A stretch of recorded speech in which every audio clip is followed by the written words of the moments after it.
құрметті оқушылар, сәлеметсізбе? Байқауға әділқазылық Төлешов кетуші Дастан мен Айша Ки.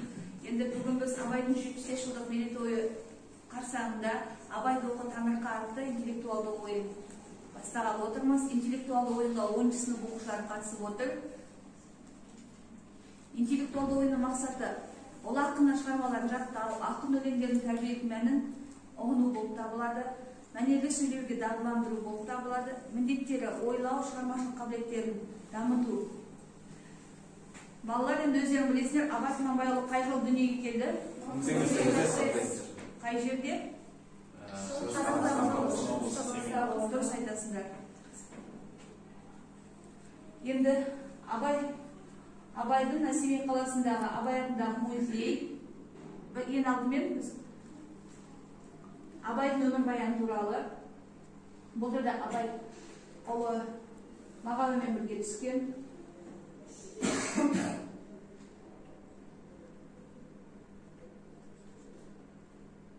Енді интеллектуалды ойынды жүргізу құқығы мен Есімхан Балаусаға ұсынамын. Есімхан Балауса, сөз сізде. Интеллектуалды ойында қатысушылармен таныс болсақ. Құрсакер Ерхат, Көпенова Ағаке, Жарылқасын Акежан, Рысқұл Айдана, Рысқұл Аяжан, Ихласова Гүлжан, Жұмаш Диас, Бақтыбай Айсана. Ойын төмендегі кезеңдер бойынша жүргізіледі. Бірінші кезең Абай өмірі, шығармашылығы, сұрақ-жауап. Екінші кезең білімді мыңтышыға, өлеңдер мен қара сөздерін жалғастыру, анықтау. Үшінші кезең қара сөз үзіндісін жатқа айту, жеңілдік беріледі. Төртінші кезең қайрат, ақыл жүрек, көрініс. Ойын шарты 8 ойыншы қатысады. Бірінші кезең Абай өмірі, шығармашылығы, сұрақ-жауап, әр дұрыс жауапқа 5 ұпай. Ерхат, қай ашық таңдайсың? Бірінші ашық таңдаймын, одан кейін төртінші. Бірінші ашық. Абайдың туған жерін білесің бе? Шығыс Қазақстан облысы, қазіргі Семей қаласында туылды. Дұрыс. 5 ұпай. Төртінші. Абай нешінші жылы дүниеге келген? 1845 жылы дүниеге келген. Дұрыс. 2 мен 3-ті таңдайсың. Екінші ашық. Абай қай жылдары оқыс болды? 1874-1876 жылдар. Дұрыс. Үшінші ашық. Абай неше ағайынды болған? 7 ағайынды болған. Дұрыс. Оның жауабында. Акежан, қай ашықтар таңдаймыз? 5-6 ашық. 5-ші ашық. Абайдың шын есімі кім? Абайдың шын есімі Ибрахим. Дұрыс. 6-шы. Абайдың немере інісі кім? Шәкәрім. Дұрыс. 10 ұпай Қажанда.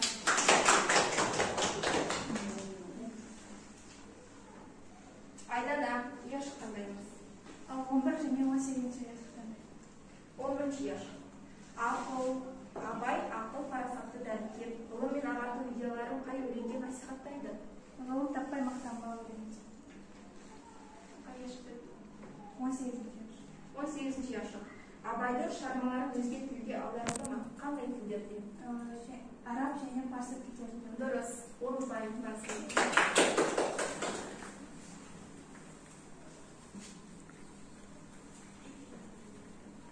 Гүлжан, яшық таңдаймыз? 8 болды. 8 яшық. Абайдың философиялық ой пікірі нешінші ғасырда қалыптасты? 19 ғасырда. Дұрыс. Қара сөздері қай стильде жасалған? Мистикалық. Дұрыс. Яшық таңдаймыз? 7 және 13 яшықтан. Абай қазақтың бас ақыны дегенді кім айтқан? Ахмет Бәкір. Дұрыс. Ұлы ақынның алғашқы шығармасы? Қамсын ата. Дұрыс. 10 ұпай құтты болсын. Диас, яшық таңдаймыз? 15-17. 15 яшық. Ұлы ақын Абайдың нешеге жуық өлеңі бар? Ұлы ақын Абайдың 200-ге жуық өлеңі бар. Дұрыс емес. Келесі 17. Ұлы ақын Абайдың 175 жылдығы қай жылдары туған? 175 жылдары 2020 жыл. Дұрыс. 5 ұпай құтты болсын. Яшық таңдаймыз? 14 және 16. 14 яш.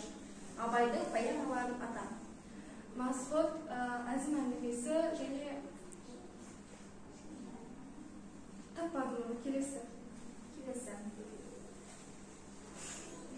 16 яшым. Абайдың шығармалары 3 жүйемен өрбиді. Қандай?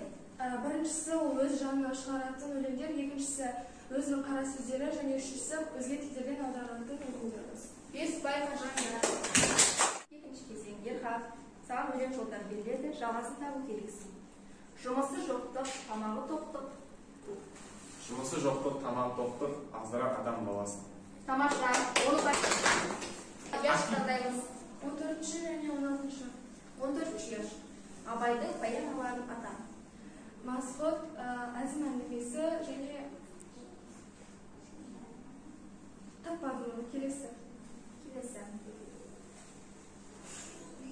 16 яшым. Абайдың шығармалары 3 жүйемен өрбиді. Қандай? Біріншісі ол өз жанынан шығаратын өлеңдер, екіншісі өзінің қара сөздері және үшіншісі өзге тілдерден аударылатын өлеңдер. Бесбай Қажанға. Екінші кезең Ерхат. Саған өлең жолдар беріледі, жағасын табу керексің. Жұмысы жоқтық, тамағы тоқтық. Жұмысы жоқтық, тамағы тоқтық, аздырақ адам баласы. Тамаша, оны байқату. Жалғастыру қажет. Үш-ақ нәрсе адамның қасиеті. Ыстық қайрат, жылы жүрек,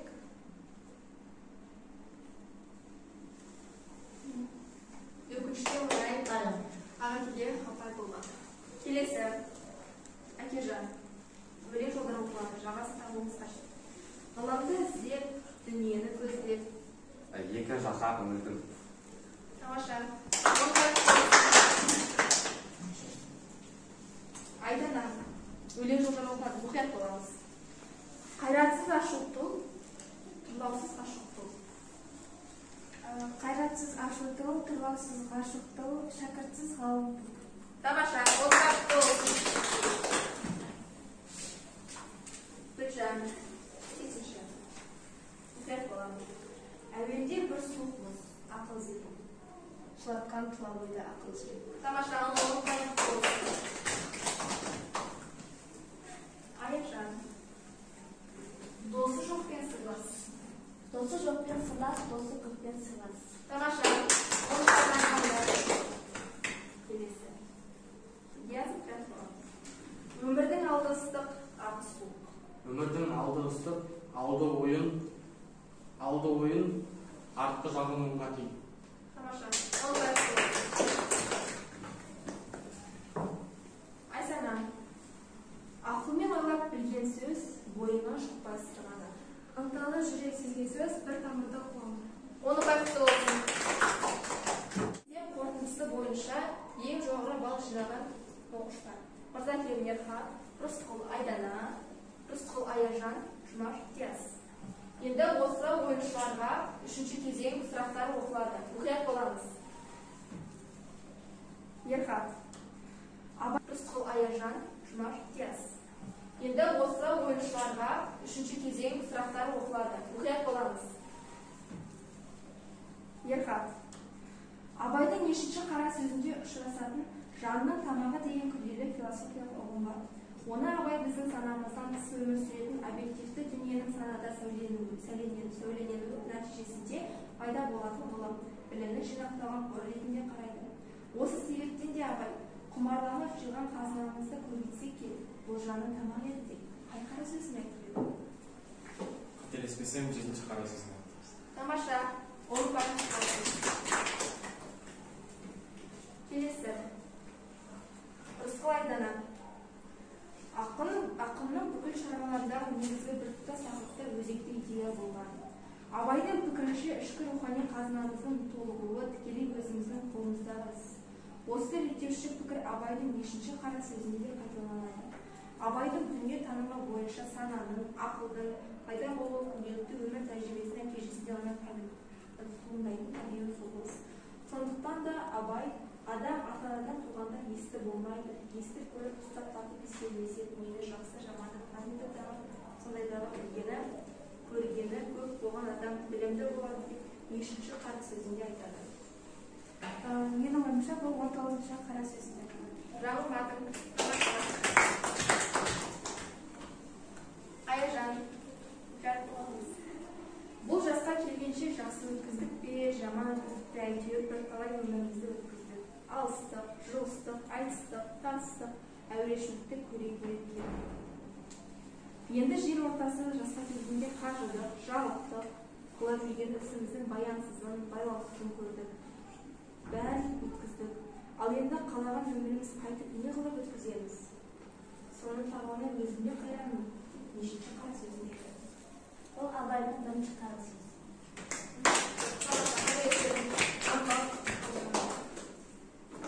Келесі Диас.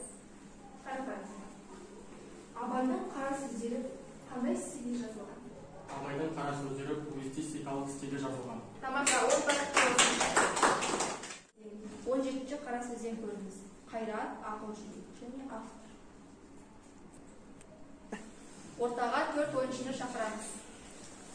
Қайрат, ақыл, жүрек.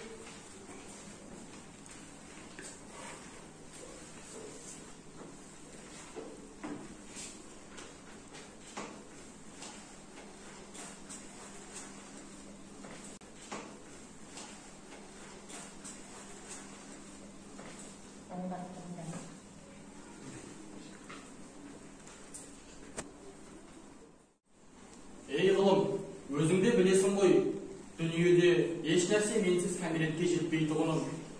Алдымен өзіңді тану үшін ерінбей жалықпай үйрену керек.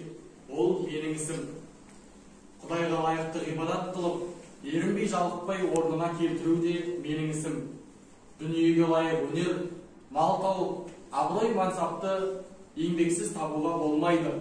Осы екеуі маған қалай қарсы келеді екен? Дүниеге не ақыретке не пайдалы болса, не залалды болса, білетұғын мен сенің сөзіңді ұғатұғын менсіз пайданы үзе алмайды екен, залалдан қаша алмайды екен, ғылымды ұғып үйрене алмайды екен. Осы екеуі маған қалай таласады, менсіз өздері кім? Мен адам денесінің патшасымын, қан менен тарайды, жан менде мекен қылады, менсіз тірлік жоқ. Жұмсақ төсекте, жылы үйде, қарны тоқ кісіге, төсексіз кедейдің, қарны ашқан аштың, күйін ойнатып, жанын жабырқатып, түнімен ұйқысын оятып, төсегіне дөмекшітетұғын менсіз тірлік жоқ. Егер соңында барлығы мені таза ұстай алмайды, ақырында мен қор боламын. Мен таза болсам, адам баласын ала алмаймын. Ей Қайрат, сенің айтқаныңның бәрі де рас. Ол айтқанынан басқа да көп өнерлерің бәрі рас. Сенсіз еш нәрсенің болмай тұғыны да рас. Бірақ қаруына қарай қаттылығың да мол, пайдаң да мол, бірақ залалың да мол. Кейде жақсылықты берік ұстап, кейде жамандықты берік ұстап кетесің, соның жаман. Ей ақыл, сенің айтқандарыңның бәрі де рас. Сенсіз еш нәрсе табылмайтұғыны да рас. Жаратқан Тәңірің сені де танытасың. Жаралған екі дүниенің жайын да сен білесің. Бірақ сонымен тұрмайсың. Амал да, айла да бәрі сенен шығады.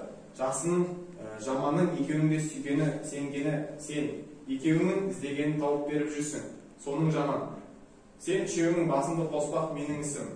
Бірақ сонда билеуші, әмірші жүрек болса жарайды. Ақыл, сенің қырың көп, жүрек сенің ол көп қырыңа жүрмейді.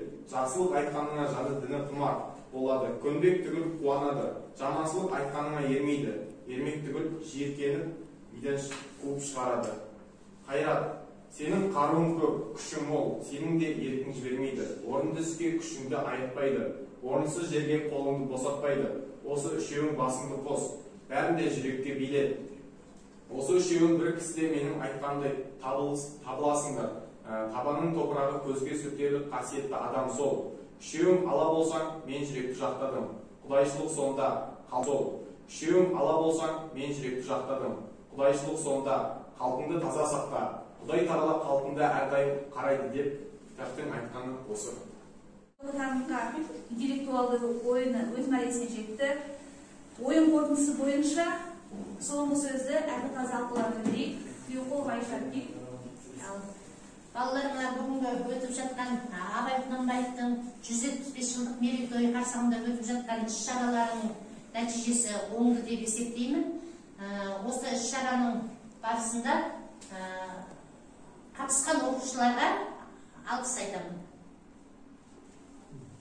Рахмет Дастан ағай. Ал мына енді Абайдағы таңырқа интеллектуалдық ойынына өз мәресіне жетті. Қатысқан барлық оқушыларға көп рахметімді айтамын. Жалпылама оқушылар өз бағында екен.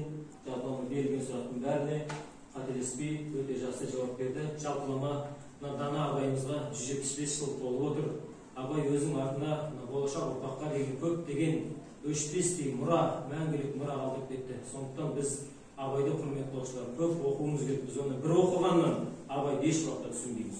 Оны қайталап тұрып оқуымыз керек. Біз 5 рет, 10 рет қайталап оқуымыз керек. Сол кезде ғана біз Абайды түсінетін боламыз. Рахмет сізге.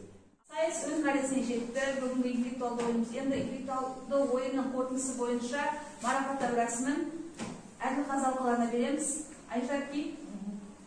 Ұлы ақын Абай Құнанбайұлының 175 жылдық мерейтойына өткізілген мектепішілік Абайды оқы таңырқа атты интеллектуалдық ойынының 10 сынып оқушысы Мырзакер Мерхат 3-ші орынды иеленді.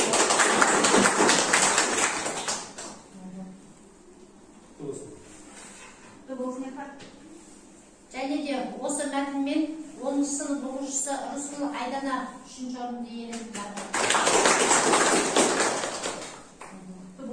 Айдана. Дәл осы мәтінмен Жұмаш Диас 2-ші орынды иеленді. Диас Нәмет.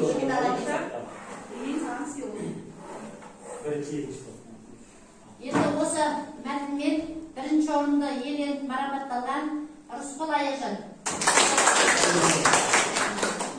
1-ші орынды иеленіп марапатталған.